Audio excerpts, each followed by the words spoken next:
মহান বিজয় দিবস উদযাপন ও দেশীয় সংস্কৃতি ছড়িয়ে দিতে রাজধানীর মানিক মিয়া এভিনিউয়ে চলছে সবার জন্য উন্মুক্ত কনসার্ট। সেখানে আছেন আমাদের সহকর্মী নাইমাল জিকো, আমরা যুক্ত হচ্ছি তার সঙ্গে।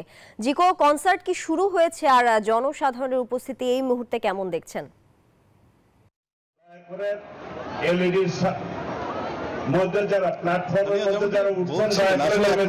কনসার্ট শুরু হয়নি, কর্তৃপক্ষ থেকে ঘোষণা দেওয়া হয়েছে যে আরো আধা ঘন্টা সময় লাগবে।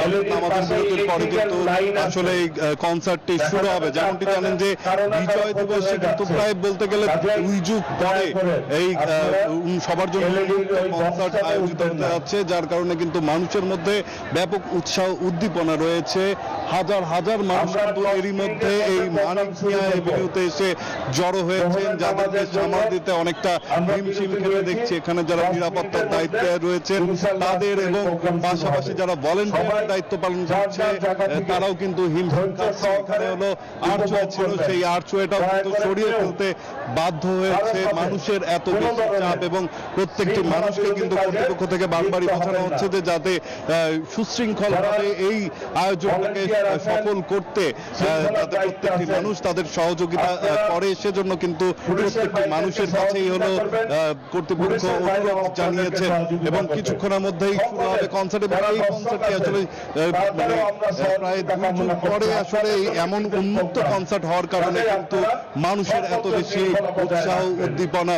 প্রতিটি বয়সের মানুষ কিন্তু আজকে এখানে আমরা এসে উপস্থিত হতে দেখছি।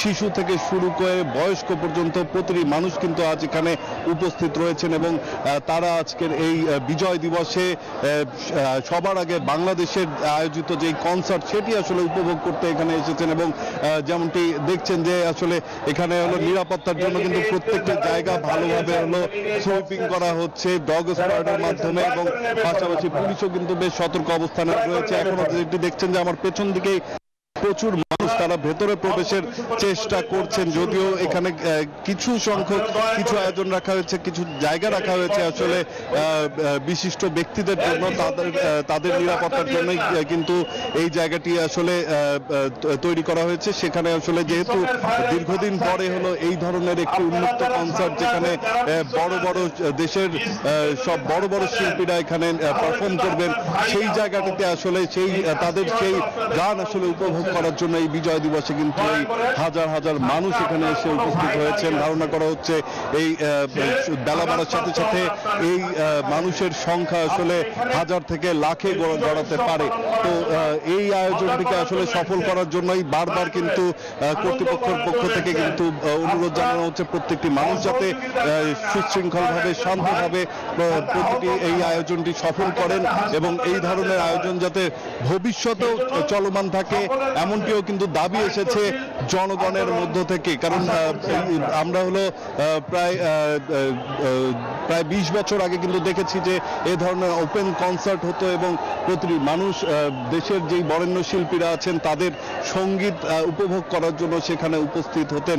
সেই কালচারটি থেকে হলো দীর্ঘদিন বন্ধ থাকার কারণে আবারও যখন চালু হয়েছে তখনই কিন্তু মানুষের মধ্যে এই ধরনের উৎসাহ উদ্দীপনা আমরা লক্ষ্য করছি এবং প্রতিটি মানুষ আসলে তাদের প্রিয় শিল্পীদের সঙ্গীত আসলে উপভোগ করার জন্য, শোনার জন্য, প্রিয় শিল্পীকে কাছ থেকে দেখার জন্য কিন্তু এখানে এসে উপস্থিত হয়েছেন এবং তারা চাইছেন যে তাদের কাছাকাছি থেকে তাদের গানটি যাতে তারা উপভোগ করতে পারেন। এবং যেমনটি দেখছেন যে এর জন্য কিন্তু প্রচুর সংখ্যক মানুষ ভেতরে প্রবেশের জন্য চেষ্টা করছেন, অনেককেই বাধা দিচ্ছেন পুলিশ সহ আইন শৃঙ্খলা রক্ষাকারী বাহিনী এবং ভেতরে শৃঙ্খলা কমিটির যারা সদস্য রয়েছেন তারাও কিন্তু এখানে হলো করছেন। যেমনটি দেখছেন যে মানুষ আসলে মানুষের আগ্রহটির জায়গাটি দেখছেন যে ভেতরে প্রবেশের জন্য আসলে আপ্রাণ চেষ্টা চালিয়ে যাচ্ছেন। তারপর কর্তৃপক্ষের পক্ষ থেকে কিন্তু বারবারই জানানো হচ্ছে যে তারা যাতে এখনই ভেতরে প্রবেশ না করে এবং তারা যাতে হলো এই আয়োজনটিকে সফলভাবে আয়োজিত হতে দেয়, এজন্য কিন্তু বারবারই অনুরোধ জানানো হচ্ছে। অধিকাংশ মানুষই কিন্তু আমরা দেখছি যে তারা সুশৃঙ্খলভাবে আশেপাশেই দাঁড়িয়ে রয়েছেন মঞ্চের এবং স্টেজের যে ব্যারিকেডটা দেওয়া রয়েছে তার আশেপাশে দাঁড়িয়ে আজকের এই সবার আগে বাংলাদেশের কনসার্টটি উপভোগ করার জন্য কিন্তু তারা এখানে এসে উপস্থিত হয়েছেন। এখানে কিন্তু এই ধরনের হুড়োহুড়ির মধ্যে অনেকে আহত হতে পারেন বলেই কিন্তু যার কারণে এই ধরনের যাতে অপ্রীতিকর কোনো ঘটনা না ঘটে সেজন্য কিন্তু বারবার মানুষকে বলা হচ্ছে, যে অনুরোধ জানানো হচ্ছে যে যাতে তারা হুড়োহুড়ি না করেন এবং কোনো ধরনের মানুষের যাতে কোনো ক্ষয়ক্ষতি না হন। কিছুক্ষণ আগে একজন মহিলাকে আমরা দেখতে পেলাম যে এই ধরনের হুড়োহুড়ির কারণে কিন্তু তিনি আঘাতপ্রাপ্ত হয়েছেন এবং ব্যথায় কাতরাচ্ছেন তিনি। তো যেমনটি বলছিলাম যে আসলে আজকের এই কনসার্টটি দীর্ঘ প্রায় 2 যুগ পরে আসলে প্রায় 20 বছর পর বলতে গেলে আয়োজিত হতে যাচ্ছে এবং যার কারণে মানুষের মধ্যে উৎসাহ উদ্দীপনার কমতি নেই। পাশাপাশি এই আয়োজনটিকে আসলে সফল করার জন্য যেহেতু দীর্ঘদিন পরে এই ধরনের উন্মুক্ত একটি কনসার্ট আয়োজিত হতে যাচ্ছে, এটিকে সফল করার জন্য প্রত্যেকটি মানুষের সহযোগিতা কিন্তু চেয়েছেন আয়োজকরা এবং যারা তাদের এই আয়োজনটি সফল করতে পারেন মানুষকে সুশৃঙ্খলভাবে দাঁড়িয়ে তাদের প্রিয় শিল্পীদের সঙ্গীত আসলে উপভোগ করার জন্যই অনুরোধ করা হচ্ছে বারবার।